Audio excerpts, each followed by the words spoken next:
जिस चैप्टर के स्पॉयलर्स ने वन पीस फैंडम में तहलका मचा कर रखा है, आखिरकार उसके ट्रांसलेशंस आ चुके हैं। चैप्टर नंबर 1134 में ना सिर्फ वेगापंक के बारे में एक बहुत ही इंटरेस्टिंग चीज रिवील की गई है, पर उसके अलावा वो थ्योरी जिसके बारे में हम पिछले 7 सालों से डिस्कस कर रहे हैं, ओडा सेंसे ने उसे भी कंफर्म कर दिया है।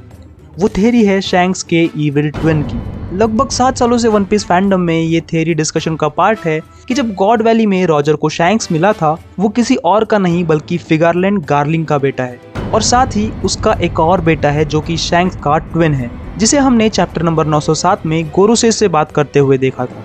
नाउ जब हम उस इंसिडेंट को रिविजिट करते हैं, तब जिस तरह से गोरोसेस ने उसे एड्रेस किया है, इससे ये समझ में आता है कि मोस्ट प्रोबेबली वो होली नाइट्स में एक बहुत ही बड़ी पोजीशन पर है। शैंक्स के ट्विन के अलावा एक और चीज है जिसके बारे में हम बात नहीं कर रहे, जो कि मुझे लगता है कि डिस्कशन का पार्ट होना चाहिए, दैट इज वेगापंक। और ऐसा क्यों, ये मैं तुम्हें वीडियो में आगे जरूर बताऊंगा, सो वीडियो को एंड तक जरूर देखना। और चैप्टर शुरू करने से पहले प्लीज यार चैनल को सब्सक्राइब जरूर कर लेना, because I want to reach at least 50 subscriber by this video, and I know यार कि तुम ये बिल्कुल कर दोगे। तो चलो यार चैप्टर शुरू करते हैं। चैप्टर की शुरुआत होती है लूफी के बिल्कुल ही अलग अंदाज से, क्योंकि वो बहुत मैच्योर बिहेव करने की कोशिश कर रहा है। यह वो सोल को रॉबिन को सेव करने के लिए थैंक्स बोलता है, और उसके साथ वो कहता है कि please allow me to introduce myself. अगर तुम्हें नहीं पता तो ये जापान के एडो पीरियड के लोगों का बात करने का एक तरीका था, और वही लूफी यहाँ करने की कोशिश कर रहा है। Just like you and me, सभी स्ट्रॉ हैट से जानते हैं कि लूफी यहाँ थोड़ी सी मस्ती करने की कोशिश कर रहा है। सो इसीलिए वो लूफी को पूछते हैं कि भाई तुझे आखिर ये सब चीजें सिखा कौन रहा है। तभी रॉबिन उसे बीच में से काट कर खुद ही सोल से उसे इंट्रोड्यूस करा देती है। सोल भी कहता है कि भाई इसे कौन नहीं जानता, ये आदमी पूरे एल्बाफ में वर्ल्ड फेमस है। इसी मस्ती मजाक के बाद रॉबिन और सोल का एक बहुत ही इमोशनल मोमेंट हमें दिखाया जाता है, जहाँ सोल उसे कहता है कि आखिरकार तुम्हें वो लोग मिल ही गए। उस पर रॉबिन भी रिस्पॉन्ड करती है कि yes I found them, true friends, जो कि मेरे जैसे इंसान को प्यार करते हैं और मुझे हर सिचुएशन से प्रोटेक्ट करते हैं। मेरे हिसाब से यहाँ इस सीन को और भी ज्यादा इमोशनल दिखाया जाना चाहिए था। अब देखते हैं कि वो लोग इसे एनीमे में किस तरह से दिखाते हैं, क्योंकि यार अगर मेरी तरह तुम भी वन पीस के डाई हार्ड फैन हो तो तुम भी सोल की उस सेंटेंस की इंपॉर्टेंस को समझते हो जब सोल ने कहा था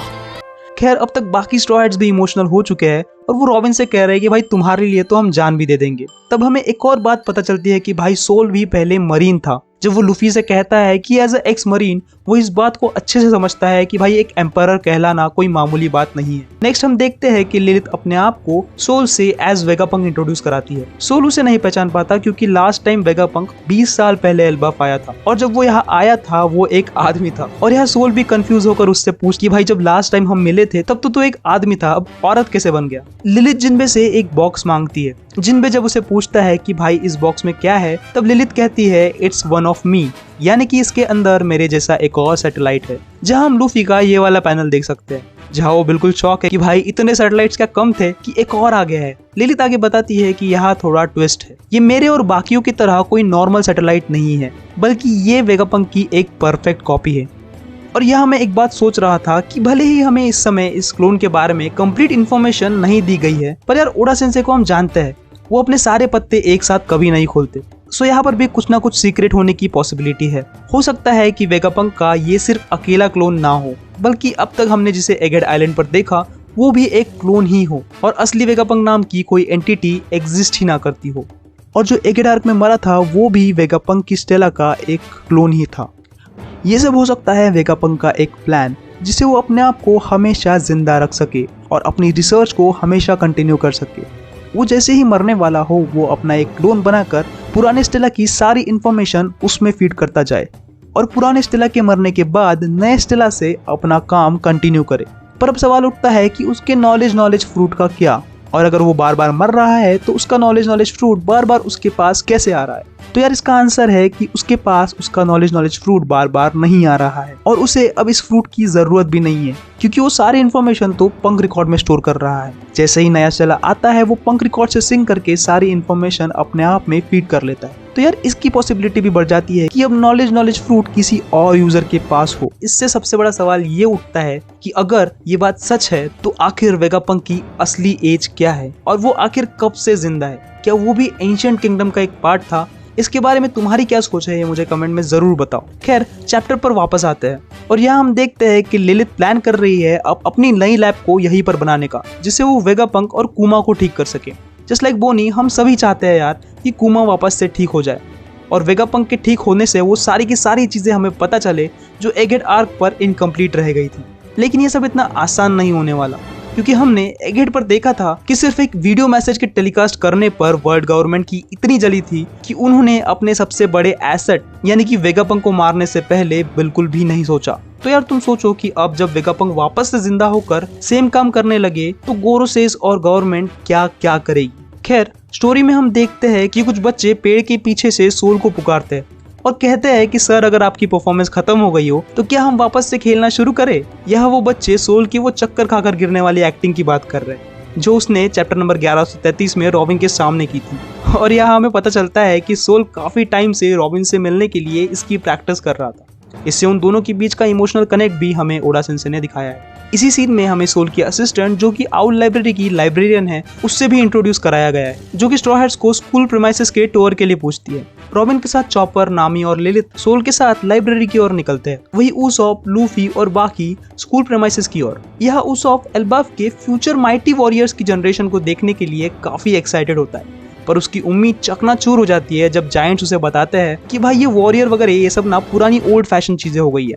अभी एल्बाफ के स्कूल्स में वो बच्चों को पीसफुली रहना सिखाते हैं, जिसे सुनकर उसॉप गुस्सा और उदास दोनों ही हो जाता है। बेचारा आखिर इतनी उम्मीद से एल्बाफ में आया था कि यहाँ वो वॉरियर से मिलेगा, पर उसकी ये होप भी यहाँ पूरी नहीं होने वाली। तभी बच्चे लूफी को डांटते हैं क्योंकि लूफी अननोइंगली एक जायंट की चेस्ट पर चढ़ चुका है। लूफी उससे माफी मांगता है और तभी वो जायंट लड़की जिसका नाम रिप्ली है, जो कि वह बायोलॉजी टीचर है, वो उन्हें बताती है कि वॉरियर्स वॉर एक्सेट्रा ये सब अभी 100 साल पुरानी बातें हो गई है और वो लास्ट जनरेशन ऑफ वॉरियर्स में से एक है। सभी जायंट्स अब उनके लेट किंग हेरोल्ड के बताए हुए पीस के रास्ते पर चलते हैं।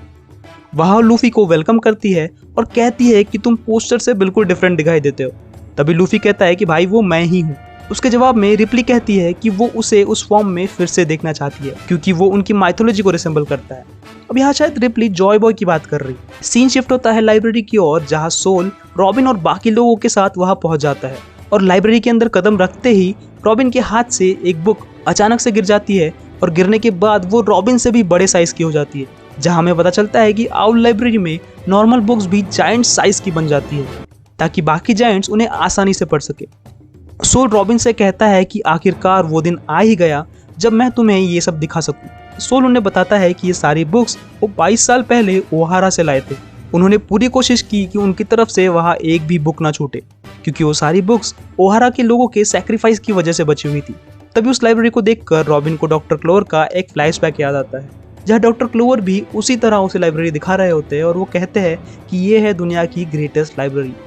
यहाँ से सीन शिफ्ट होता है the realm of the dead में, यानी कि वहाँ जहाँ लोकी बंधा हुआ है। यहाँ वो किसी मूसा नाम के आदमी से कन्वर्सेशन कर रहा है। दोनों की बातचीत सुनकर ऐसा लग रहा है कि दोनों के रिलेशंस काफी अच्छे हैं।